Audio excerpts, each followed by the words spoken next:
Hi everyone, it's Mike with M. Ringle Music. I'm here to give you a few exercises on saxophone tone. Uh, I'm not really going to go over on a whole lot other than the basics. Your embouchure needs to be basically what you see right here. And I'll go over a few things with you really quick to help you understand some of the mechanics of how a saxophone embouchure works. So you're going to say ah, and the saxophone goes in your mouth, the mouthpiece, top of the teeth, the mouthpiece, and you want to have your lips, your teeth hanging over. If you look at the side, you'll be able to see kind of a space between the reed and where the reed and mouthpiece meets. That's where your teeth will be over. Okay. You can use a thumbnail or fingernail, however you want to measure it. That might be a good guide for you. Just go from the edge of the mouthpiece, the tip of the mouthpiece, and say, "Oh, my fingernail hits about right there." Okay. A few different ways. Really, it's up to you. All right. I'm not so worried about that. Now, take a comfortable note. It doesn't have to be C. I'm gonna play C on the tenor because it's generally a very stable note, easy note to produce. All right. No pressure with anything. You should get air. Okay? Put a little pressure on with the sides, the corners of your mouth. The corners come in. It might take a little bit of work to isolate just these muscles, alright?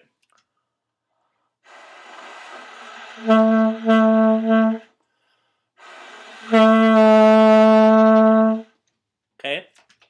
Now, the next part is you want to bring your muscles from your lower lip up a little bit.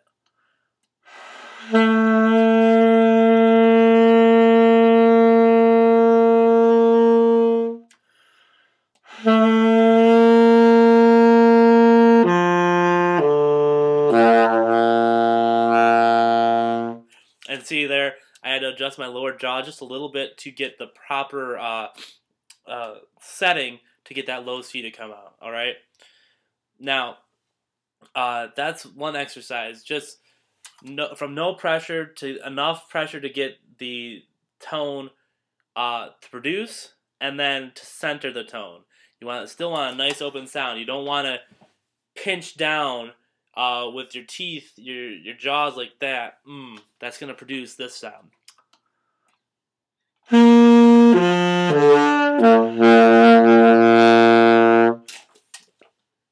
See how hard of a time I had to produce that low C? Now,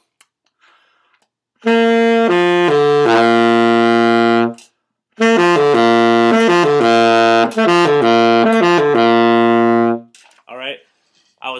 Even while I was doing that a few times, so that was just a C arpeggio, C G E low C, and I kind of adjusted things. All right, that's one exercise. All right, just long tones on C to produce the best tone possible. All right, the next exercise. Excuse me. Next exercise that I want you to think about. Take off the neck of your saxophone with a mouthpiece on it. I need a little grease or something on my saxophone, maybe just some cleaning. Do the same thing. Play a long tone and produce the best saxophone sound you can, nice and open.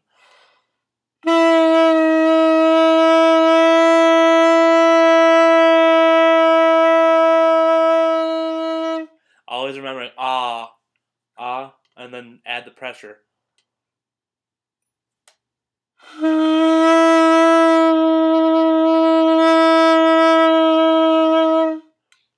Okay, play around with that. Again, if you're not producing a saxophone sound out of that neck and mouthpiece assembly, you're not going to produce a good saxophone sound. Not the highest quality saxophone sound possible out of the rest of the instrument. It's just logic, because most of your tone production comes from inside of your mouth, how you use your air. All right. Then the reed mouthpiece assembly and how well you operate the mechanics of your embouchure around that.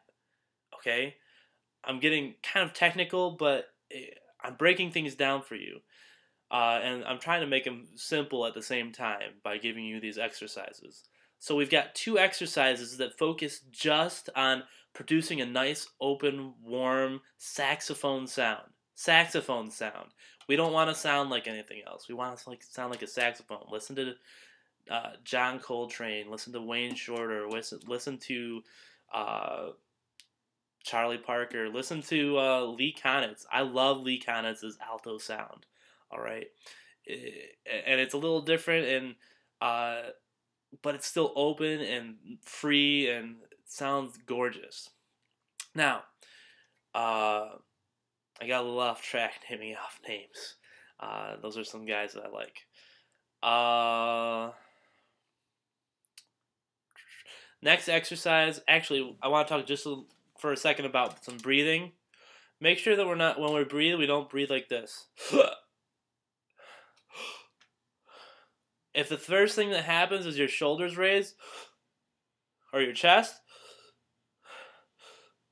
okay, you're not going to be breathing right. Now, I'm not going to sit up and show you my huge belly, but make sure you're going to see a little raising in your chest and maybe even your shoulders if you're breathing deep enough. Okay, but that should be the last thing. You should breathe down to your stomach, way down, okay? All right? And then those stomach muscles help you regulate the air that's going through your instrument. All right. Just a quick thing on breathing. I'll do some breathing, different exercises and things you can do to remind yourself of how to breathe properly for instrumental wind playing. Okay. Next exercise.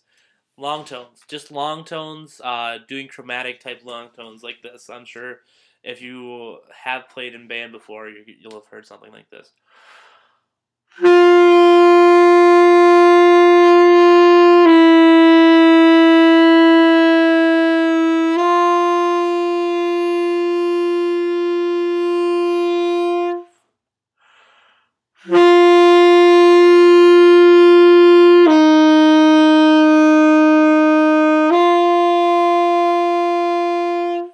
Okay, and you can keep going chromatic, going back up to that. I was starting on concert F and going chromatically down. So, uh, if you need help with that, I can kind of describe or write out the exercise for you. So that's about matching, and you can add a metronome for it to be about timing. So if you're thinking 1E and a 2E and a 3E and a 4E and a change E and a 2E and a 3E and a 4E and a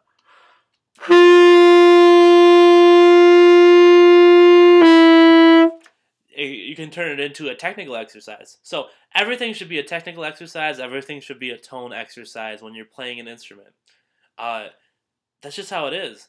And in some respects, you should try to make things musical too, musical exercises. But I'm not so worried about that. I want you to have good tone and good technique first. Music is made a lot easier by having those two things solid. All right. Next and last exercise I want to go over. Start on a low B flat.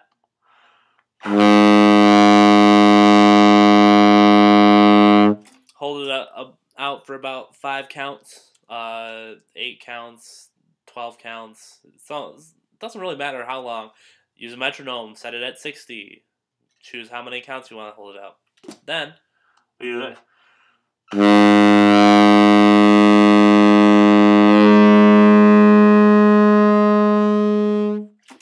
I held that same low B flat fingering. All right. Here's low B.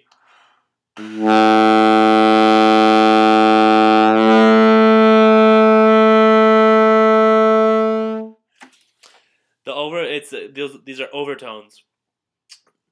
The power comes from this, all right, not from this, all right. We're working these corners. It's kind of like lip slurs for a brass player, all right. it's kind of your acrobatic type thing. All right, it's almost the exact same principle. Then low C. All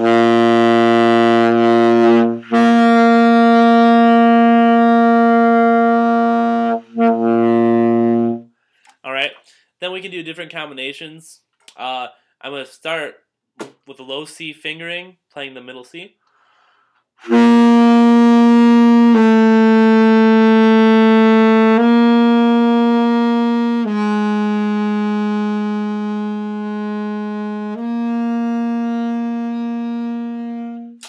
right, and there's a whole lot you can do with that exercise, because not only can you go up to the next octave above the low B flat, B, and C, you can go a fifth above that, then the next octave above those. So we would have F sharp, G, then B flat, B, C again. All right. Work in the lower couple of what they're called partials or overtones, whatever you want to call them. It doesn't matter to me. There's something specific for each of them. I forget if you call if it's the overtone that starts on 0 or if it's the partial that starts on 0. I don't really care. But work the overtone series and do intervals with them.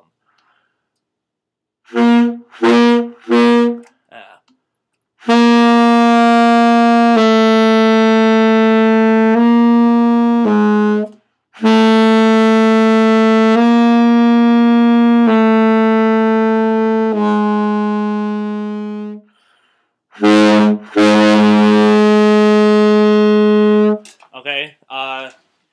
Find a lot of different stuff. Long tones, though. All right. I was kind of abbreviating it there. Nice and long, relaxed. All right. Except for here. Corners.